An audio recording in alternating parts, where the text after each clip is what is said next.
Whoa, what a, whoa, where are we?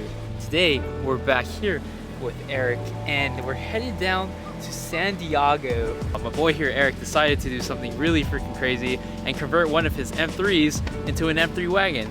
Initially, he had to buy an M3, and then he had to buy a wagon, and then he had to take it to a shop, basically to have all the conversions done and everything. So right now, we're about to head out, so.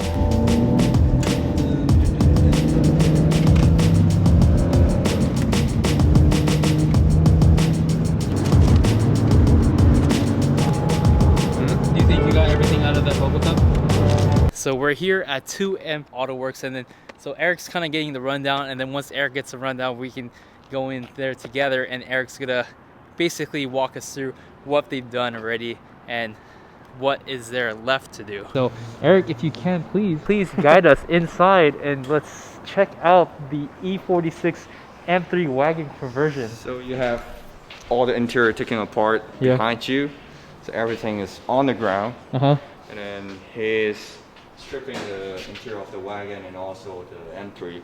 So they want to get the M3 out ASAP so they can have a rack on to work on other car. So they're doing all the transfer right now for interior. Yeah, that's what they want to do. So wait, before we begin, like, why did you decide to even embark on this journey on converting a wagon into an M3 wagon? Because it's unique. And I love E46. I own one completely stock. Own one for the track use, and then own one for traveling. Yeah, so he has two. He has the white one, and then it's Imola red, right? Yeah, Imola red. Imola red. Now this is probably will go with purple. Really? So a purple wagon. A purple wagon. Yeah. We're gonna wrap this thing, right? Yeah. Gonna wrap it. Or you're gonna have someone else wrap it. So. Pretty much what they've done so far is that they took this bottom plate from the E46 over here, because the exhaust configuration for the M3 and then the wagon are completely different. So they had to take this whole area out. And it's nice that we actually had a donor E46 that you could actually take this from, because if you didn't, then they would have to like makeshift ones, right? Yeah, they're saying like it's good that you bring in a complete donor, not just buy a crash one or anything that's like someone like took it apart and leave it there. We bring the whole complete donor, that so when he do the transfer, he just realized, okay, so we're missing this bracket, we can just cut it off from the M3, we can just tap wire it, and then also we can wire it on. So there are a lot of more stuff, like all the fabrication stuff. You can just take it off from the M3 and put it on the wagon. Is it pretty easy taking apart of the M3 to a M3 wagon? Like, is it pretty easy, or? From what they just told me, so they are the professional doing it.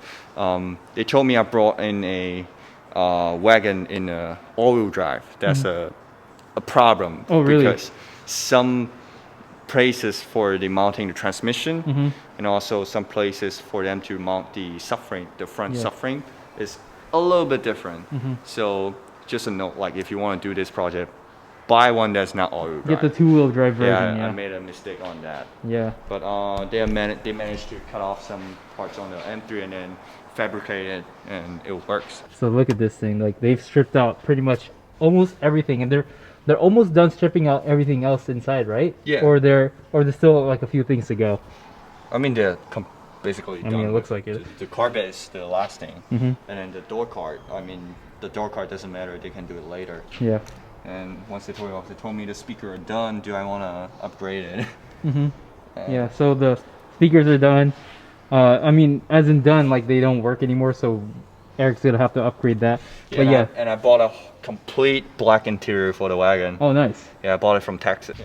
So this is the stripped interior. So what's still missing from this car that they need to strip before they can pretty much throw away this car? Oh, okay. Armrest. I don't know if we can use That's a clean armrest. That's a very clean armrest. Look how, this is a 03, right? 01. Oh, so even worse. I thought this was a 03. This is a 01. Oh, what? It's amazing how clean the engine is if this is a 2001. Yeah, look at the engine. There's no sign of BMW leaks. No sign of BMW leaks. Yeah. But inside later, we're gonna get a look at like the rod bearings and everything like that, what they're gonna replace it with, and then also the vanos too. But yeah, as you can see, the The engine here looks fantastic. It's like super good condition for being a 2001 too. Oh, so here's the standard E46 M3 subframe. So you can see how massively different it is than the all-wheel drive version. So this one's a lot smaller. Yeah, a lot smaller. Yeah, a lot smaller. And then if we go back here to the all-wheel drive version, yeah, this one's massive. Holy crap. So yeah, this is the all-wheel drive. Notice you have an extra tube here. Yeah, tube. And then the whole brace is bigger too. This is the transmission, the old transmission of the BMW M3 right here. They've completely taken this apart right now too. This is the subframe bushings. Doing everything to the power flex, the polyurethane. So this is the new one? Yeah. And that's the old one? Even though the donor doesn't have a lot of mileage, but yeah. I mean, it's still good to rubber is rubber. Yeah. It will crack over time. Bushings, and then this is the lower control arm. Or the lollipop bushings. That's the burn mark? The burn mark. What does that mean? Like if there's burn marks and stuff like that? it's a normal wear. More normal wear and tear? Yeah, unless you see a big black spot. If you see a big ones there, that means that the clutch is being abused. Yeah, and then it will be uneven. Or the person who drove it burns it. When you hold it or when you dump it, it will either, and then this clutch plate will be uneven, right? When it uneven, sometimes it makes the transmission kind of shuttled. Okay, Or get vibration when you slowly take it out. Yeah. What is that? This is the part of the rear suspension. This is the CB axle with the trailer arm, and it already has the new bushings inside. Also, it's hard to see it, but see, we also put these bushings on the control arms. This is the upper control arm, and it has a power flex bushing already on it. This is the new coilovers for that. How do you know which is the front and which is the rear? I think this is the rear. That's the front? Yeah. How can you tell right away? It's just the shape of it, I guess, or like how it looks. It's because the front takes more of the impact. Is that right? Is that why? Yeah, I think so, because you have to do the turn. Yeah. Your rear doesn't turn. This is the rear, right? Yes. Yeah, it's just the shock, the yellow, the famous yellow shock. What's that thing? Looks like a face in there. No. This is pretty exciting stuff because we've never done anything like this on the channel, guys. We never witnessed E46 wagon being born, or just let alone the car being completely stripped and like completely being rebuilt. This is new territory for us. I'm not really particularly new to the car space, but when it comes to like stuff like this, I have no clue like what is going on. You know what I mean? I want to learn, and this is why we're here. So we're learning together as like we embark on this journey with Eric and seeing how this E46 wagon turns out to be. And you know, maybe one day you want to convert your E46 wagon into an M3 E46 wagon or something like that. You can refer back to this video and see how Eric did it, basically. Yeah, thing looks pretty sick. I mean, so far he's happy about it, right? It just costs a lot. I need new sway bars. Yeah, see, it's just like one thing after the next though. So getting in this, you just have to be prepared that this is definitely not a cheap project to do. This is something where it costs a lot. Huge shout out to 2M AutoWorks for figuring this out all for us, because this is, I believe, like their 4th project. So they've done 3 cars before this one, and this is their 4th one, and which it makes it so much easier to actually go through them if this is something you're interested in. And they do a lot of other work too as well. They do a lot of, you know, maintenance stuff for BMWs, of course, but they also do a lot of body work too. Yeah, so this is the M3 rear bumper, and we have to use it on the wagon. And in order to use it, Dave, he's back there in the corner, said we have to cut it because the wagon hatch close into the bumper. Yeah. So you have to cut out that thing and also cut apart from the wagon bumper, put 2 into 1. Yeah. In order for this to fit. So it's a big job. Yeah, so they basically have to fabricate it. Like they get the other part from the wagon, and they have to use the main part of this bumper to put it on the car. But yeah, you have to cut this whole section off. It sounds like a tough job. Yeah, when Dave showed me the bill on doing this, I was like, you're cutting one bumper cost that much? But like when he explained it, you realize how much work is actually involved. How much work. So this is what we were talking about earlier with the rear bumper. They need this part to go down just so that the the rear trunk slid can close. Problem is, you know, obviously they didn't make a E46 M3 wagon rear bumper, so they pretty much have to take this part.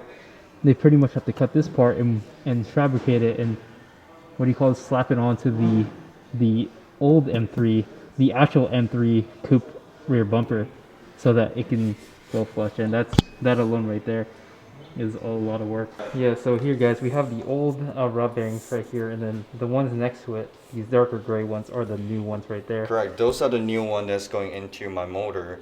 It's just because we have the engine out, so just in case we do everything. And those are the worn rod bearing. That's a sign you don't want to see. I mean, they're not crazily bad, but you can see this one worn down to the copper a little bit. So question, if you, what do you call this, if you swap them out, do you ever have to swap them out again?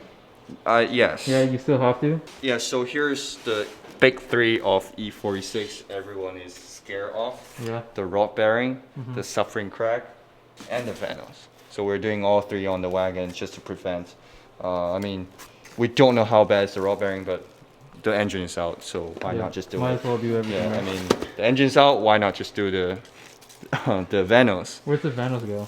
The vanos goes in the front head of the, it's like a VTEC from BMW, yeah. Well, what brakes here? Is it like the software that brakes? So inside there's like two gear, and then once of the gear is wear down, like the tooth are not biting together tightly where it's supposed to be, and then it will have loose, and then you lose power. Oh, it won't blow up the motor, but you lose substantial. The rod bearing will blow up the motor. Jeez. So we're pretty much learning everything about the E46 M3 today, folks, because I had no idea about any of this because I wasn't even in the market for one, but now kind of am, and just want to know So what to look out for. Essentially, this is what cracks. Not necessarily underneath the plate or the subframe itself. Yeah. The subframe itself does not crack. It is where it mounts to. So this is what cracks. I mean, we've seen cracks that tend to go all the way up. Because this sheet metal of the actual structure of the car is what's thin. So we put these, we put these plates and weld them all in. So this way, any kind of jolting or shifting, this plate will absorb most of that energy, as opposed to this thinner sheet metal. So what happens when it's cracked? Like, what do you do to fix it? Again, you can't fix we it? have to weld it. Yeah, pretty much. Well, this one did not have cracks because Tourings typically don't have the torque and the whole power of the S54. Yeah. But now that this car will have that, you might experience that down the road. Correct. And if we're already here stripped, you might as well fix it. Correct. You know what I mean? Yeah. So again, we will obviously all this is grinded down to clean. This will be tack welded all in, and then seam sealed all the way through, and then rubberized undercoating on top. Then we can go ahead, put the entire subframe up, screw it in. Now this will absorb most of the energy. But if there is a crack, like we've seen where there is cracks, like if it goes all the way through, so obviously the plate will be off. You will have to weld that crack first, grind that down, fix that weld. More work than. Yeah, and then you put this plate, and then you re-weld the plate on top. Exactly. So you want to prevent it before it crack. But yeah, what Dave says, first thing is, on the E46 and the Touring, subframe crack is not a common issue, but on the M3, it's a common issue because of the power and torque from that motor. But since this car is getting that engine, so we want to prevent it. Exactly. Because with the M3, like, you know, you're mostly hooting around in it, and the wagons, you're not typically doing that. So let's see if this one actually has it. I don't think this one's cracked because it only had 30,000 miles, but let's see. Right now it's still kind of, in a sense, stripped, but typically when you have the muffler and everything, it's really hard to see here, and then back here where it bolts up. But, you know, typically this is where you would see if there were any cracking. Like, for instance, like if you're looking at this, you can't see a crack. Oh, sorry. Well, it probably doesn't have a crack, but you see how dirty it is? So it'd be kind of hard to really see. You would have to kind of scrape that away, clean it away, really hard and to then check. really look for the crack, unless you could see it, like right away. So by the time you see the crack, it's pretty cracked already. Yeah. You really can see it. Yeah. So it's a good thing that you took this down and So essentially, so when people say, "Oh, subframe reinforcement," this is the subframe. This is not the subframe. This is the actual body of the vehicle. Oh. This is the subframe. This is the subframe. The subframe carries the differential. The subframe carries the control arm. Yeah. So we were saying the body of but where people the say subframe comes. where the subframe meets the body is what cracks, not the subframe itself. Yeah, and that's what it's kind of a common, Issue. Misconception. issue. Yeah, people just kind of think, oh, my subframe's cracked. Well, it's not the subframe The body itself. is cracked. It's the body where the subframe mounts that's cracked or cracking. Mm-hmm. I should say.